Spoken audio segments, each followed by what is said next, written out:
pagsasagawa ng initial dive upang mahanap ang labi ng mga nawawalang sabongero isasagawa na ngayong araw.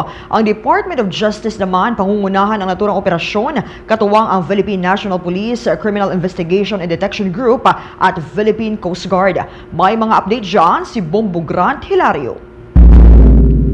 Kinumpirma ng Department of Justice na isasagawa na ngayong araw ang plano nitong diving operation hinggil sa kaso ng mga nawawalang sabongero. Ayon mismo kay Justice Assistant Secretary at Spokesperson Miko Clavano, mag-uumpisa ito bago magtanghali sa bahagi ng Talisay, Batangas. Makakasamaan niya ng kagawaran ang Philippine National Police Crime Investigation and Detection Group o PNP-CIDG at Philippine Coast Guard. Ngunit paglilinaw naman na ang tanging isasagawa pa lamang raw ay initial dive na layuning matukoy at mahanap ang mga labi kung mayroon man. Maalala na nitong nakaraan ay isinuwalat ng testigong si alias Totoy na may ngalan na Julie Dondon Patidongan ang revelasyong inilibing umano sa Taal Lake ang mga nawawalang sabongero. Bunsod nito'y isinagawa ng Department of Justice ang pagpaplano na magkaroon ng diving operation upang hanapin miski ang labi ng mga biktima. Pagtitiyak naman ni Justice Secretary Remulla ang kagawaran hustisya ang siyang mangunguna at mamumuno sa isasagawang diving operation. Haniyay, makakatuwang nila rito ang iba't ibang ahensya ng gobyerno at maging ang bansang Japan ay kanila nang hiningan pa ng karagdagang tulong. Well, the DOJ will be on top of it, and I've asked General Eli Cruz,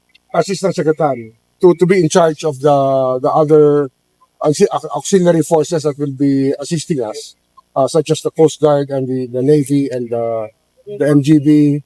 And even yung sa Japanese government naman, it's ASEC Clavano who's coordinating with them regarding some of the equipment that they need for this. PMP Maritime is there also, and si ASEC Cruz will be in charge of that. Dagdag pa ng naturang kalihim, ito ang kauna-unahang exploratory dive na isasagawa upang matukoy lamang ang katotohanan sa likod ng pagkawala ng mga sabongero. Kung saan inilahad ni Justice Secretary Remulla na kinakailangan pa munang magsagawa ng mapping sa lakebed ng naturang lawa sapagkat hindi anya ito ordinaryong pagsisid lamang. Matuloy na natin yung exploratory dive, the first exploratory dive. Kasi we have to map out everything, we have to make a schedule, and we're still waiting for some equipment also na I think will be lent to us by the Japanese government. But we'll also be in conference with the DNR, because the Mines and Geosciences Board, MGB, is also in possession of a ground-penetrating sonar that we might be able to use.